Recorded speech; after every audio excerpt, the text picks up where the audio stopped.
Nous demandons à Dieu ce que nous voulons aujourd'hui, tout comme un enfant berrant. Mais je n'ai pas besoin d'être comme ça.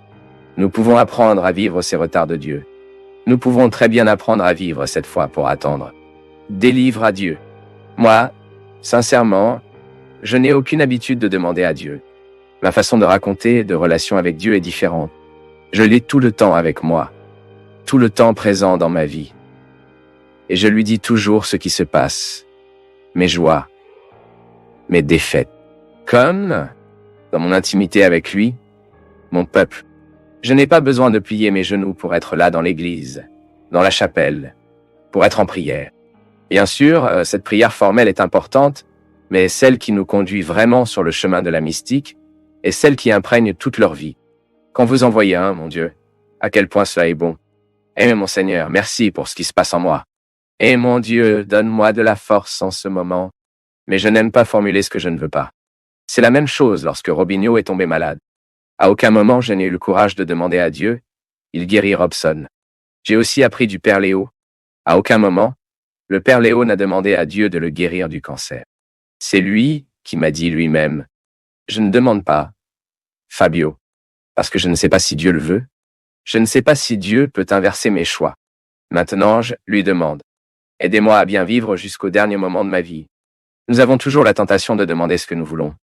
Mais pas toujours ce que nous voulons est le meilleur pour la situation. Qui a la sagesse est lui, mon peuple. Qui sait que c'est lui? Ce que je peux savoir, c'est ce que mon intelligence m'illumine, et ce que je lui permette de me montrer. Mais mon intelligence sera toujours limitée à percevoir la vie. Mais Dieu n'a aucune limite à réaliser. Donc, prier, c'est tous les jours, à chaque fois. Aidez-moi à prendre les meilleures décisions. Mettez la bonne personne dans ma vie pour m'aider, pour me guider en ce moment et venir, ça arrive. Je le dis par moi-même. Dieu me conseille tout le temps par les gens. Dieu est de mon côté tout le temps à travers les gens. Je le sens. Chut, je le demande. Non, je me montre tous les jours mes besoins. Le Seigneur est ici. J'en ai besoin. J'en ai besoin. Et le Seigneur fait la façon dont vous le trouvez mieux. Je serai prêt ici. Attentif. Intelligent pour savoir ce que le Seigneur veut tuer. Pour ceux qui savent faire la partie miracle. Et cela, ne soyez pas trop inquiets de ce que vous n'avez pas. C'est peut-être le moment encore. Et quand le bon moment arrivera, vous pouvez être sûr que la vie vous mènera. Et vous le ferez arriver là-bas. Parce que Dieu le veut. Et puis, nous faisons l'effort de nous. Le partenariat aussi. Seuls ceux qui ont lu les livres du père Fabio de Melo savent à quel point ils sont transformateurs. Ils nous font réfléchir et changer notre façon de voir la vie. Si vous ne l'avez pas encore lu, ne manquez pas cette grande chance. En savoir plus en cliquant sur les liens de description. Jésus n'a jamais méprisé celui qui s'est approché de sincérité et l'a demandé. Entrez dans ma maison, monsieur. Entrez ma vie. Pur mon passé, mes erreurs. Jésus n'a jamais méprisé le sincère. Ceux qui ont eu le courage de toucher leurs doigts dans la blessure. Ceux qui n'ont inventé absolument rien à être devant lui. Ceux qui sont venus nus. Ceux qui ont déchiré les vêtements. Et qui n'avaient pas peur de montrer la honte. Le grand les hommes et les grandes femmes de l'histoire. Ceux qui ont été réellement touchés et qui sont devenus des modèles pour nous. Tous sont devenus misérables devant le Seigneur. Personne parfait. Et Jésus a tout jeté. Mais tous ceux qui ont eu le courage de montrer leur misère au Seigneur, de grandes actions se sont produites. C'était comme ça dans la vie de Magdalène. C'était comme ça dans la vie de Jean.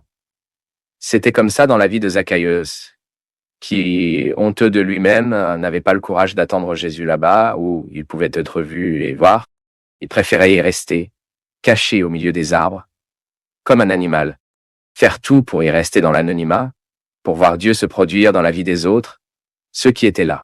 Parce que certainement Zacchaeus a été visité par la conviction que Jésus n'a pas pu être misérable. Zacchaeus pensait certainement que cet homme, ce grand prophète qui passait, faisait une grande révolution en Israël, a bien respecté les règles de son temps, croyant que Dieu avait une prédilection pour le parfait. Alors, caché dans l'arbre, parce que d'une manière ou d'une autre, avait déjà soif d'entendre un mot, mais je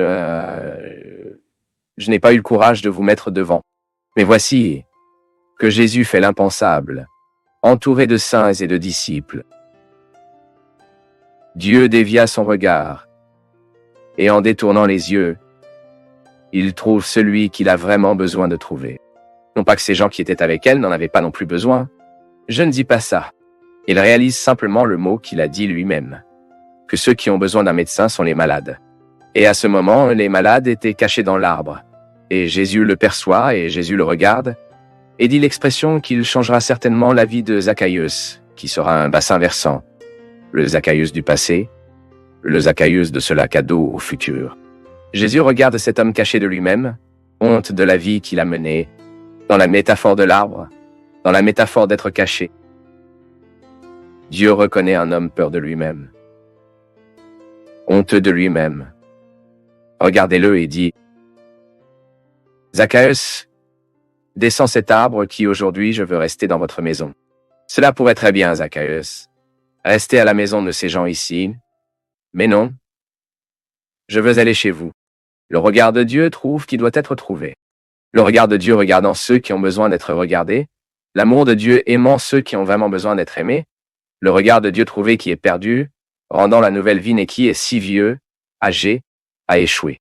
C'est ce Dieu qui est dans ce Jésus, nous croyons, qui rend le peu probable. Réjouissez-vous de votre Sauveur, réjouissez-vous de votre Maître. Réjouissez-vous de Dieu à qui vous aimez. Il regarde les arbres, les endroits improbables où nous ne trouvons généralement pas des gens, et trouve quelqu'un qui mérite la chance d'une nouvelle vie. Et si cela arrivait à Zacchaeus, cela pourrait bien m'arriver. C'est ce qui m'émoure tous les jours. Si cela arrivait à Zacchaeus, ça peut également vous arriver. Le peu probable peut arriver.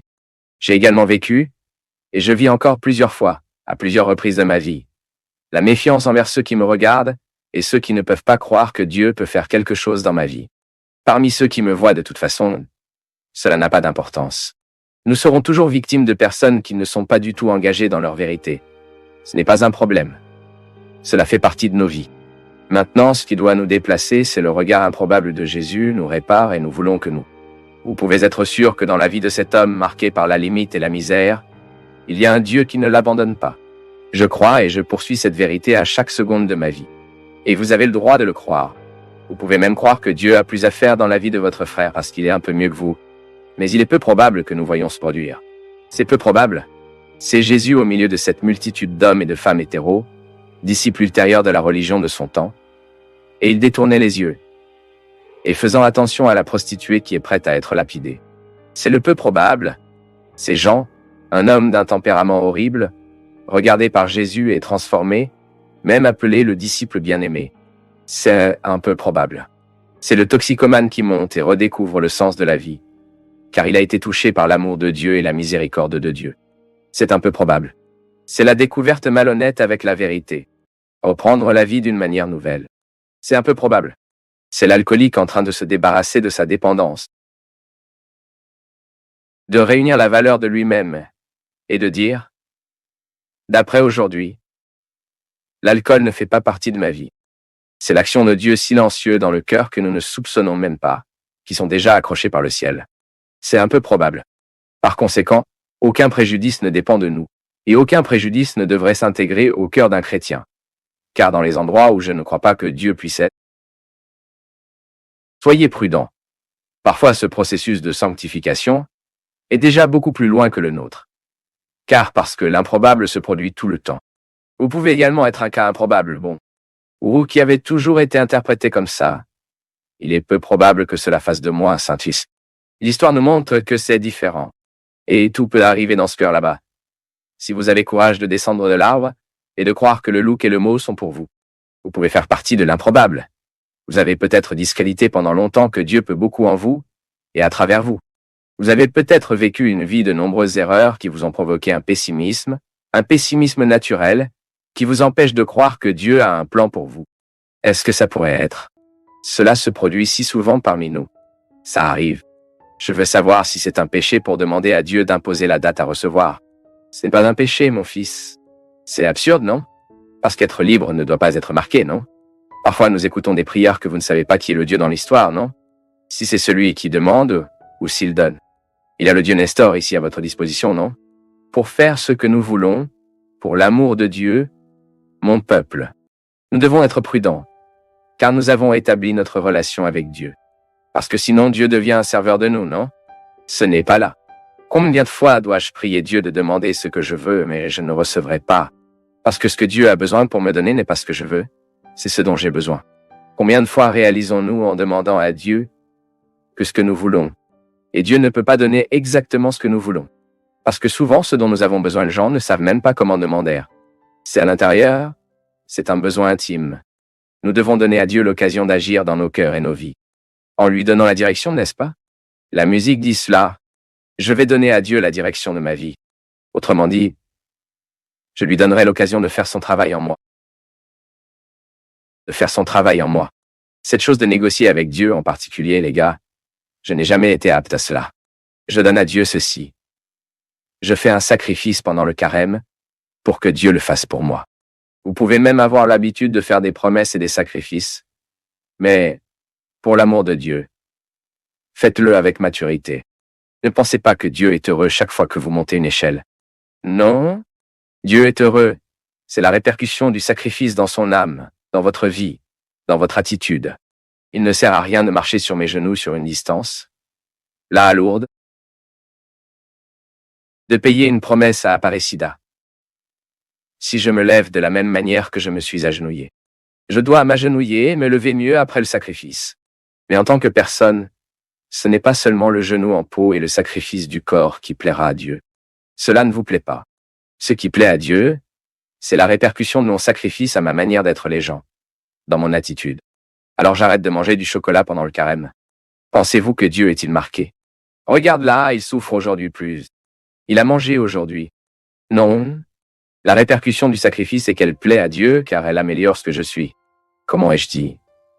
Comment mon péché affecte-t-il Dieu? Parce que ça m'atteint, ça me fait mal. Parce que ça me fait mal et qu'il m'aime, donc ça lui fait aussi mal. La même chose, qui est bonne pour moi, est bonne pour lui aussi. Parce que chaque père est heureux quand il voit son fils faire écho par quelque chose de bien. J'ai donc pu vivre mon sacrifice de carême. J'ai pu vivre la promesse que j'ai faite. Mais ce que Dieu me donne n'est pas à cause de mon sacrifice. Mais c'est à cause de la répercussion que la grâce avait en moi. Ce que Grace a trouvé un endroit à faire. Dieu veut nous donner les bonnes choses chaque jour, mon peuple. Ce n'est pas un garçon qui doit être ajouté pour le faire. Combien de fois ai-je besoin pour être déposé pour étudier? Ah, Fabino. Si vous étudiez, je vous donnerai une glace. Ah, Fabino. Si vous, n'est-ce pas? Ça marche. Combien de fois dans nos vies avons-nous besoin du stimulus pour pouvoir faire? Nécessaire pour être déposé. Dieu n'a pas besoin d'être déposé. Je le répète, la répercussion du sacrifice dans nos vies est pour moi d'avoir l'occasion de laisser la grâce de Dieu agir en moi. Donc, mangez un. Et vous pouvez voir, une personne disciplinée, Dieu a plus de chance dans sa vie. La discipline est une morsure que nous ouvrons dans les bois pour que Dieu passe. Plus nous avons de discipline, plus nous sommes disciplinés dans la vie, plus l'opportunité que Dieu a d'agir sur nous, car il trouvera de l'espace pour agir. Moi, quand je suis capable de vivre un sacrifice, puis j'ai plus de conditions pour vivre la vie chrétienne. Combien de personnes immatures ne savent pas comment vivre des sacrifices? Ils ne savent pas vivre les problèmes de la vie qui a été habituée à être ajoutée toute leur vie. Alors soyez très prudents, mon peuple. Vous devez savoir comment nous prions. Comment prions-nous? Et que demandons-nous à Dieu? Demandons-nous à Dieu de venir à nous? Peut-il nous donner ce que nous voulons? Si Dieu ne vous contredit pas. Combien de fois dans la vie un enfant pousse-t-il au moment où il est contré? Pas qu'il ait reçu. Non, mon fils, ça ne donnerait pas. Car il n'est pas temps. Tu n'es pas préparé. Combien d'enfants meurent parce qu'ils ont reçu la voiture avant l'heure? Combien d'enfants sont morts parce qu'ils ont tenu une moto avant la responsabilité? Ah, mais il est déjà vieux pour avoir un portefeuille. L'âge, ma fille chronologique, ne signifie absolument rien. Le père, la mère a besoin de garder un œil à l'ère mentale des fils. Est-il déjà responsable d'avoir une voiture? Est-ce vieux, mais est-il déjà responsable de cela? Ensuite, le père et la mère donnent des choses au bon moment, quand la responsabilité existe, car il sait qu'il peut donner la mort à son fils. Donner une moto à l'avance peut être de donner la mort à votre enfant, ce que vous allez créer l'opportunité de la catastrophe. Vous allez créer l'occasion pour le diable, le diabolique de la vie. Dieu, la prière est la même chose. Plusieurs fois nous demandons à Dieu ce qui n'est pas le temps de demander. Et nous n'aimons que Dieu alors qu'il accomplit ce que nous demandons. Mais ce n'est pas là. La prière doit être un lieu de gratification. Ce doit être là où nous apprenons à vivre la restriction et la possibilité. Dieu ne me donnera pas toujours ce que je demande. Ah, donc je dois être conscient. Oubliez ça, arrête de demander. Une heure arrive, une heure se produit. C'est la même chose quand nous voulons que quelque chose se produise et que nous insistons trop. Cela peut même ne pas arriver. De la part, si que nous insistons, et parfois, ils se sont détendus, la femme est tombée enceinte. L'anxiété génère cela plusieurs fois.